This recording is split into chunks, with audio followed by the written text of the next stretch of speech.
Luta de classe? Filosofia ou mais um absurdo de Marx? É difícil acreditar que o mundo tem tolerado há mais de 100 anos a doutrina dialética da luta de classe. Imagine o McDonald's e o Burger King se unindo para destruir seus próprios cozinheiros. É no mínimo bizarro. No entanto, esse conceito norteia toda a construção do pensamento histórico, até dos escritores que se dizem capitalistas. Segundo os marxistas, a luta de classe não só gerou apenas a Revolução Russa, mas todas as revoluções e mudanças econômicas da história. Vejamos alguns fragmentos que atestam isso. A história de todas as sociedades é a história da luta de classes.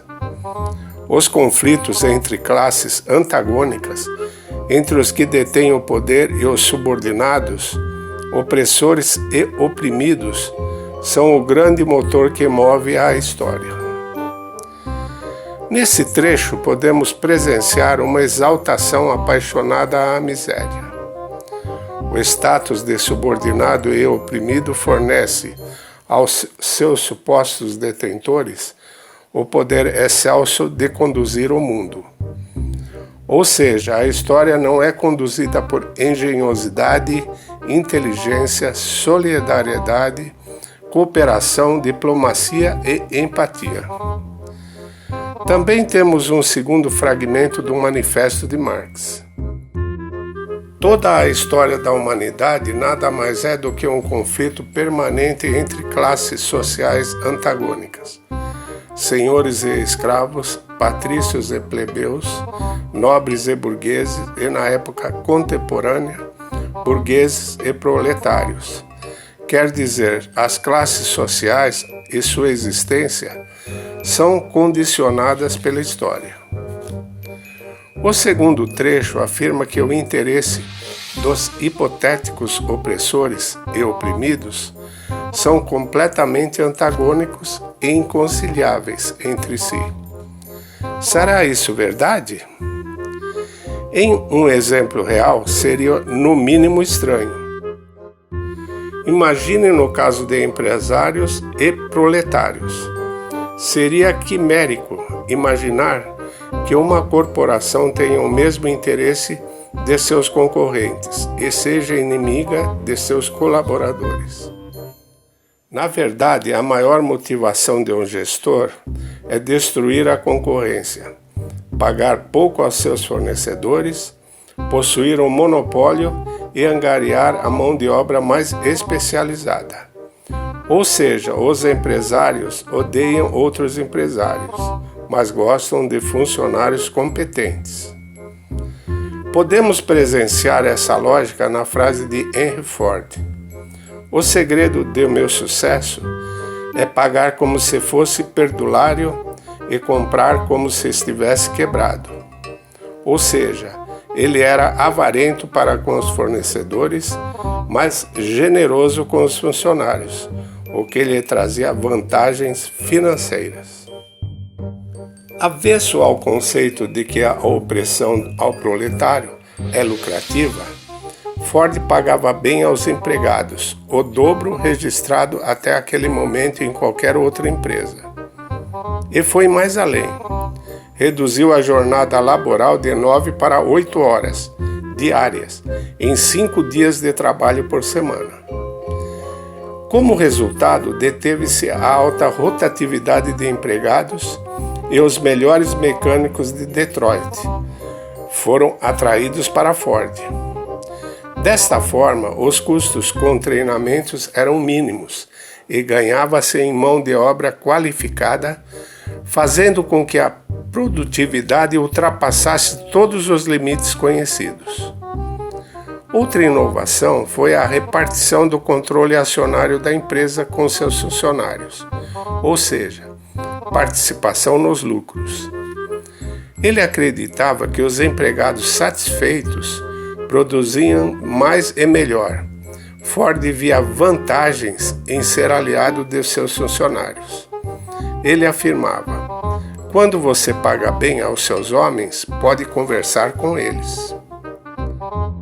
Embora os interesses dos burgueses e seus empregados não sejam os mesmos e suas relações não sejam sempre harmônicas, isso não os torna inimigos, pois em todo tipo de relacionamento humano existem conflitos e divergências. Como vimos, não há vantagens em oprimir outras classes, mas é muito lucrativo oprimir sua própria classe, que na linguagem dos negócios é chamada de vencer a concorrência. É nesse momento que devemos nos perguntar quem é o oprimido e quem é o opressor. A única luta movida pelos empresários é a luta pelo monopólio. Campanhas publicitárias são modos eficientes de oprimir outros empresários. Quando uma corporação consegue subsídios estatais, está oprimindo, porque obriga todos os outros setores da indústria a pagar mais impostos para manter esse incentivo. Pois devemos lembrar que o governo não produz nada, apenas pega de uns para dar a outros. Se a luta entre a indústria e o proletário é algo jocoso, a luta entre a burguesia e a nobreza agrária não seria mais verossímil? A título de exemplo, a Revolução Francesa, segundo os marxistas, foi ocasionada pela ascensão da burguesia industrial, que era mais rica que a nobreza rural.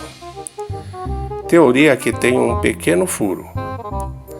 Se a indústria era mais lucrativa que a agricultura, o que impedia um nobre de se tornar empresário? Na verdade, grandes propriedades de terras ajudavam os nobres a serem empresários, pois essas forneciam capital para investimentos na manufatura. Um exemplo disso é a indústria pesada na França.